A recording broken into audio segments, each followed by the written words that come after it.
Do they expect the fish to come back, and if they'll come back in the numbers that they were before they built the dam? Is that correct? Yeah, or Yeah. if we actually have to introduce fish, or if you just rely on them naturally. Well, that's a good question. The fish are coming back already on their own. Another kind of ongoing controversy on the river right now is about the hatcheries, and introducing hatchery fish mixed with native fish, which I'm not even going to get into. That's a whole can of worms. But no, the cool thing is that there is a lot of fish already coming back. I've seen Chinook up in the Middle River. The coho are naturally spawning in the Middle River.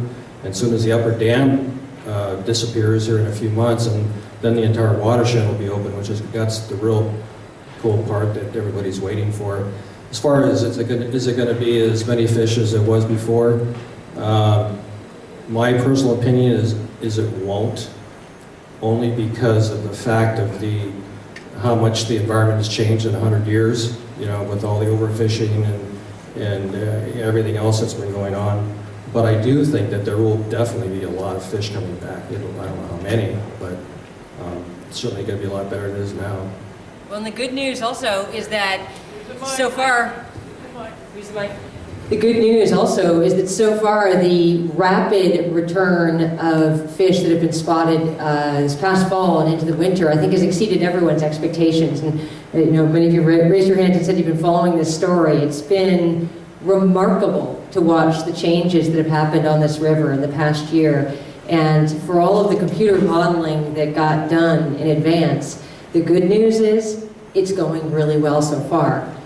The true answer is none of us will know for probably a decade whether the runs will begin to remotely look like those that are remembered by the voices you heard in the past. I remember seeing a special, I think it was on PBS, yes, on the Elwha. Like one of the women that they interviewed was in the. Did you work with PBS on there? I'm familiar with the person who did that. Repeat the question.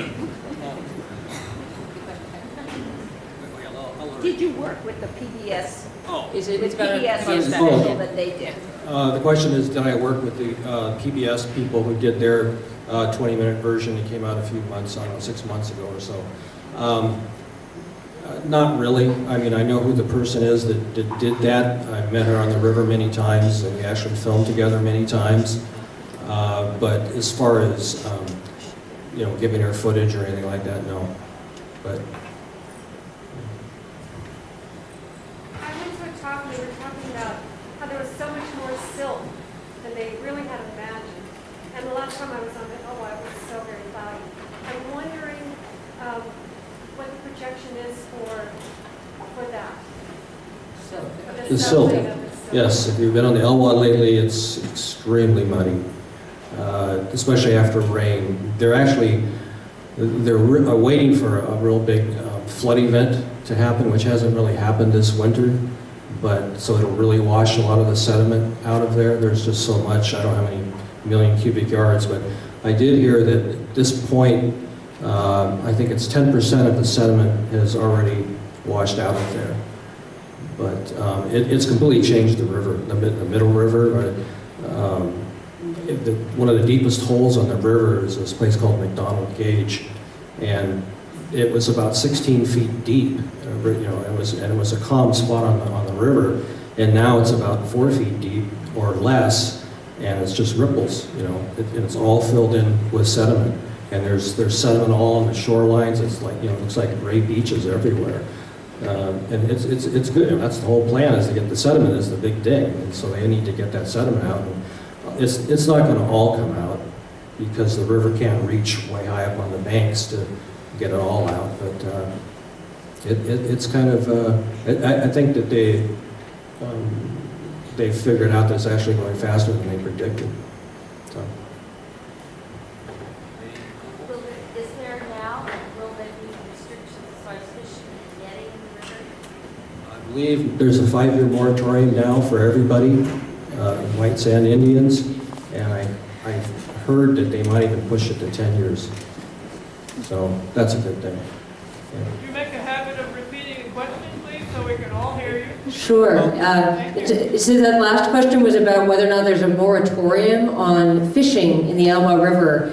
I want to come back to John's entry on that because it's actually an example of one of the successes of this project, that it took an agreement among many, many different parties to make that happen, including the tribe, including the park, including sports fishermen, including several agencies. And yes, they agreed to a 5-year moratorium on all fishing anywhere in the Elwha, which is a pretty big deal. Hasn't happened before. Guy way in the back. I just wanted to make comments on the silt. I have a friend who works on the construction scene. Oh. And he said that they had to shut down last month because the silt has been so bad that it filled one of their big outlet lines, the 5-foot outlet line, with heavy, thick sand. It's so thick that they can't figure out how to lock it out.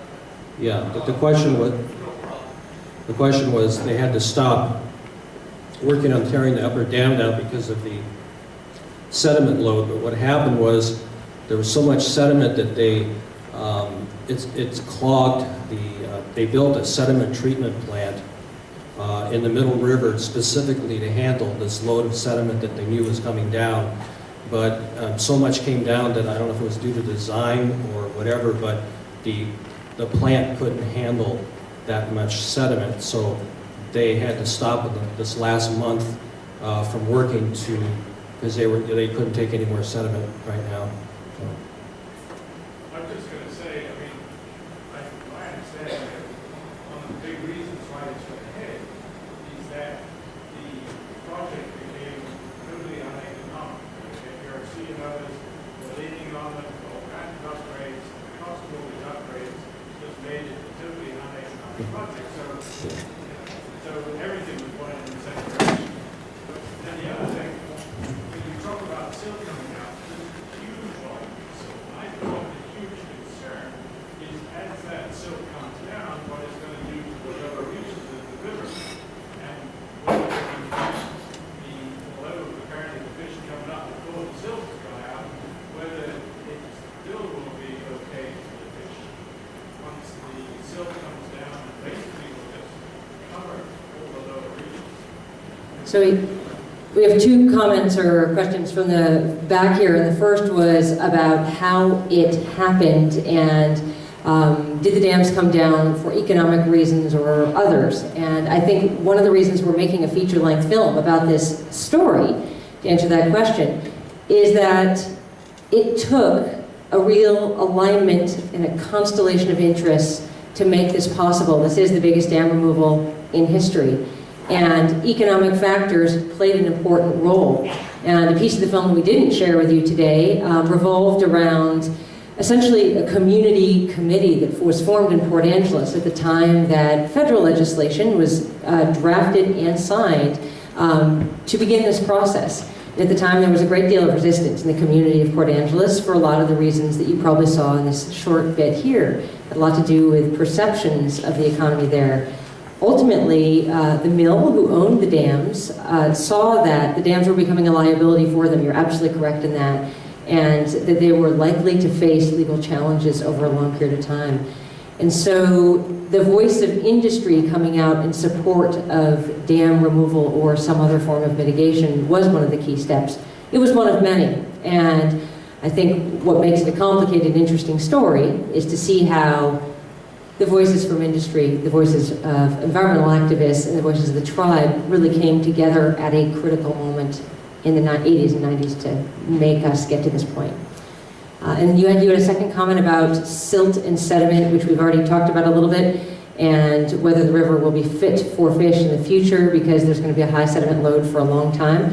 I think the most honest answer on the part of every scientist we've interviewed and our own experience is, it's really silty and nobody really knows.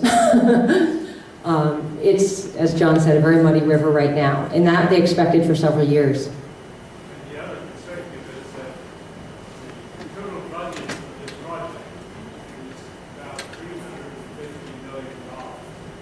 Of that, 27 of the dam roof. The rest is all the research and the water treatment and all the rest of the stuff that has to go in to make this possible. But the big parts are monitoring the research to see how the siltation issue really works out, which is the key issue for this dam and all the other dams that might be done.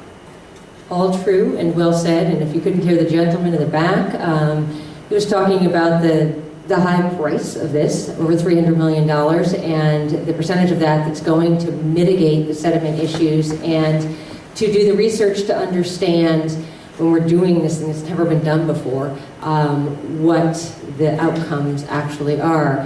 And although activists to have the dams removed over years tried to avoid using the words precedent-setting project because that was something that frightened politicians, the truth is it is a precedent-setting project.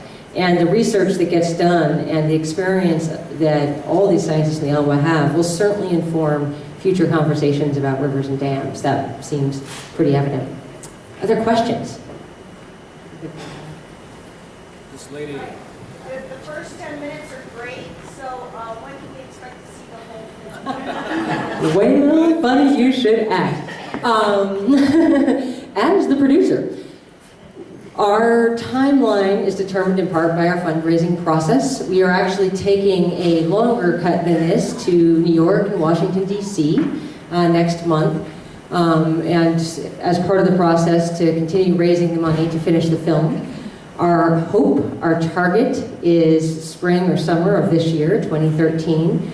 But I'll tell you, filmmaking is a complicated venture, and some of that will depend on the rate at which we're able to fundraise. Some of it will depend on, other members of our creative team. So we are very much in post-production, which if you aren't familiar with filmmaking is the editing stage and working with a composer, an animator, and a variety of other people who are helping to tell the full story.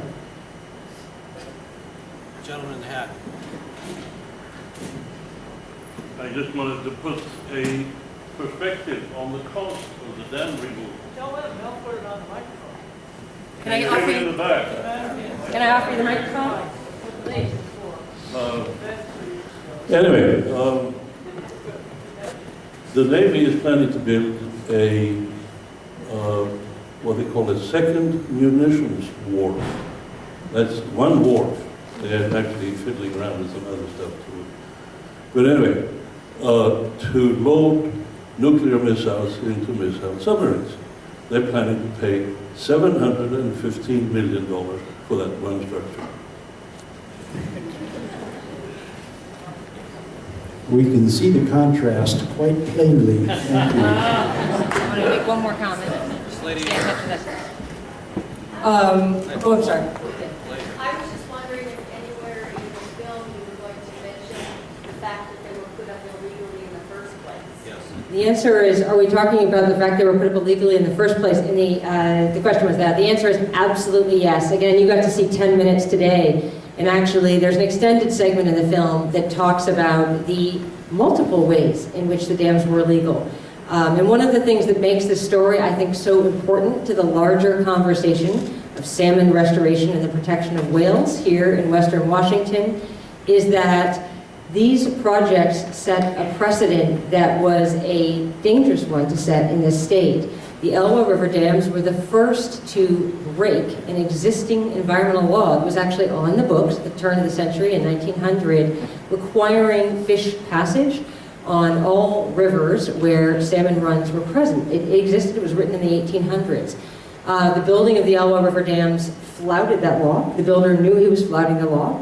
And after an exchange with the state agencies he was dealing with at the time, back in 1912, he eventually got talked into building a hatchery. And while we aren't going to go down the road of the hatchery debate, that was the precedent that got set for dam building really throughout the Northwest after what happened right here in the Elwha River. And so it's a circular story in many ways. These dams are making history in how they're coming out, but they made history when they were built too. And the other thing we should say is that they were illegal in more ways than having not created, in not meeting the fish mitigation rules of their era. As you know, one of them existed within a national park, and the lower dam had safety issues. And because of the decimation of salmon runs in the Elwha River, ultimately they were deemed illegal because of the impact on the tribe's fishing rights. So they're actually illegal for 4 reasons, and they're all in the film. So maybe that was a longer answer than you wanted, but this is pet question of mine. And that was a really interesting insight. I didn't realize how that precedent carried over and did way more damage down the line. We do need to keep going with the schedule so that we can get everybody on stage for the required time. So let me introduce